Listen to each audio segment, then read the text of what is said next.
जी ARTO साहब, आप थोड़ा सा अपना परिचय दें। आप उत्तर प्रदेश सरकार मथुरा जनपद के थोड़ा सा परिचय आप दें, अपना नाम सहित बताएं कि जो आपके द्वारा एक स्कीम निकाली गई थी कि जनता को वाहनों के कर में कुछ छूट वगैरह प्रदान की गई थी और कुछ राहत के उद्देश्य से उत्तर प्रदेश सरकार की योजना थी, तो उस पर आपके कार्यालय द्वारा प्रदीप जी कितना अमल हुआ है? आप मथुरा जनपद के ARTO प्रशासन हैं, तो थोड़ा सा जनता कितनी लाभान्वित हुई और आप इस दिशा में कितने सफल हुए, थोड़ा सा ये बताने की कृपा करें। देखिए, उत्तर प्रदेश सरकार के स्तर से एक मुफ्त समाधान योजना 3 माह के लिए जी चलाई गई थी। जी जी जी उस 3 माह में सभी तहसीलों में कैंप किए गए, तहसीलों में रजिस्ट्रेशन कराए गए, जी आवेदन आए गए। जी जी कुल 831 आवेदन हमें प्राप्त हुए। 831। उसमें से 519 आवेदनों का निस्तारण किया गया वेरी गुड। और उनके माध्यम से 2 करोड़ 29 लाख रुपए की प्राप्ति हुई है। जी, ये तो आप इस स्कीम में जी शास्ती जो पेनाल्टी थी, वो पेनाल्टी 100% सरकार ने माफ़ कर रखी थी।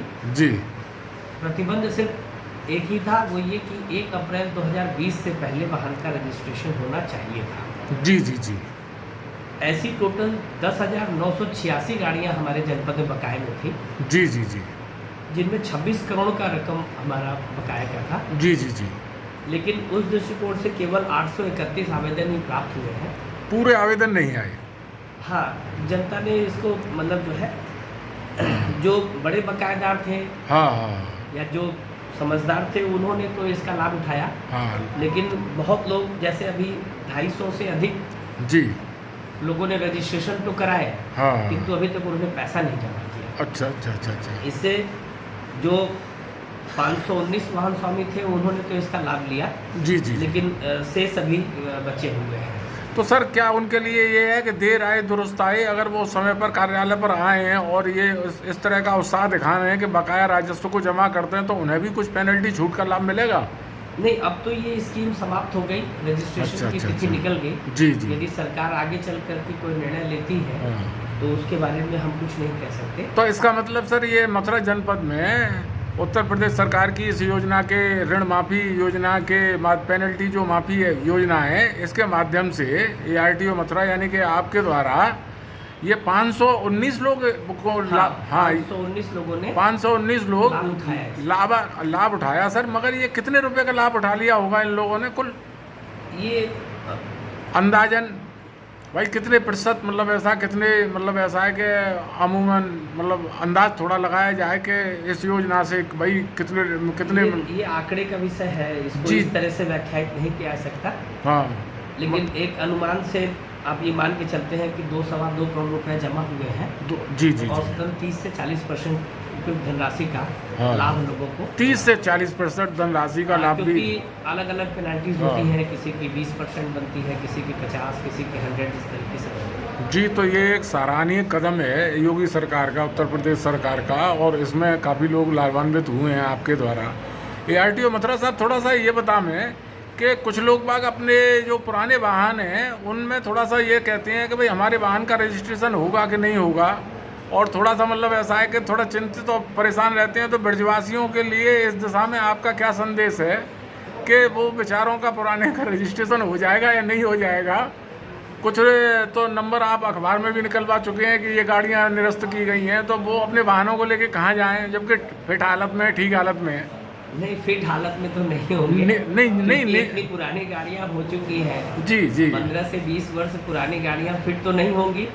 जी जी होता ये है कि वाहन स्वामी को ऐसा प्रतीत होता है कि उसकी गाड़ी ठीक है, क्योंकि वो उसका यूज कर रहा होता है। निजी वाहन है। लेकिन जिस नॉर्म्स को लेकर के सरकार चिंतित है, वो प्रदूषण का रहा है। जी जी जी जो पुरानी गाड़ियां हैं, उनके अंदर की इंजन की खासियत ही यही है कि वो कुछ गैसेस के रिलीज नेचुरली ज़्यादा करेंगे, क्योंकि वो पुरानी टेक्नोलॉजी के बने हुए हैं। जी जी जी जी नई टेक्नोलॉजी अब हमारी इस कदर आ चुकी है कि हम तो ज़ीरो पोल्यूशन लेवल तक जा चुके हैं। जी जी क्योंकि जी जो इलेक्ट्रिक व्हीकल, जो हमारी रिक्शा चल रही हैं, जी जी सरकार ने नगर निगम के प्रयास से बसें भी चला रखी हैं 50 के आसपास, जो मतलब पूरी तरीके से प्रदूषण मुक्त है। जी जी जी वो इस आधार पर नहीं उसको बहाल किया जा रहा है कि वो उनकी कंडीशन कैसी है। जी जी जी वो बेसिकली गवर्नमेंट ने जो विदेशी हमारी संधि है उस जी। संधि को आगे लाते हुए उस नॉर्म्स के आधार पर उसको जी, कैंसिल जी। किया है। जी, उसके जी। पीछे उसके फिटनेस होने और न होने का लॉजिक नहीं है, जी, जी, बल्कि जी। पोल्यूशन नॉर्म्स का लॉजिक है। जी जी क्योंकि जी BS4 रजिस्ट्रेशन भी सुप्रीम कोर्ट, माननीय सुप्रीम कोर्ट के आदेश के बाद BS4 का रजिस्ट्रेशन भी आपको पता होगा जी जी जी 1 अप्रैल 2020 से प्रतिबंधित है। जी जी अब BS4 व्हीकल का रजिस्ट्रेशन भी नहीं होगा। जी जी जी नए आदेश में 5 जून 2021 से जो गाड़ियां BS1 BS2 हाँ। स्टेज की प्रदूषण नॉर्म्स वाली थी उन गाड़ियों की NOC भी अब नहीं जाएगी और न ही उसमें कोई काम किया जाएगा। जी जी तो ये सारे रिस्ट्रिक्शंस पोल्यूशन नॉर्म्स को रोकने, जी। नई टेक्नोलॉजी को बढ़ावा देने जी, और जी। इको फ्रेंडली ट्रांसपोर्टेशन की तरफ हमारा कदम रहेगा सर। जी जी जी सर ये ठीक है, परंतु इसमें कुछ राहत की उम्मीद जनता के लिए भाई, रजिस्ट्रेशन के लिए थोड़ा बहुत कम से कम भाई, योगी सरकार सब चीज़ में राहत दे रही है, तो इसमें पुनः रजिस्ट्रेशन में कुछ जिन लोगों का मतलब ऐसा है कि ये सोचते हैं कि चलो हम मानकों के करीब हैं तो कुछ रियायत वगैरह। देखिए, जहाँ तक इसका संबंध है रियायत का, वो ये बात सरकार की न हो करके हाँ। सुप्रीम कोर्ट की मॉनिटरिंग कमेटी की है, जी जी जी जिसके निर्देश मानना सरकार के लिए ज़रूरी है। जी जी जी क्योंकि वो सुप्रीम कोर्ट की मॉनिटरिंग कमेटी इसी बात के लिए बनाई गई है कि किस प्रकार से वाहनों का डिप्लॉयमेंट और वाहन का सर्कुलेशन जनपद लेवल पर स्ट्रेच होगा, जी जी वो उसी को मॉनिटर करती है। जी जी जी ये जितने भी आदेश हैं ये सब उसी कमेटी के आदेश हैं और TTZ कमेटी के और NGT के, जी, जी। उनके आदेश ही हमारा विभाग फॉलो कर रहा है। जी जी और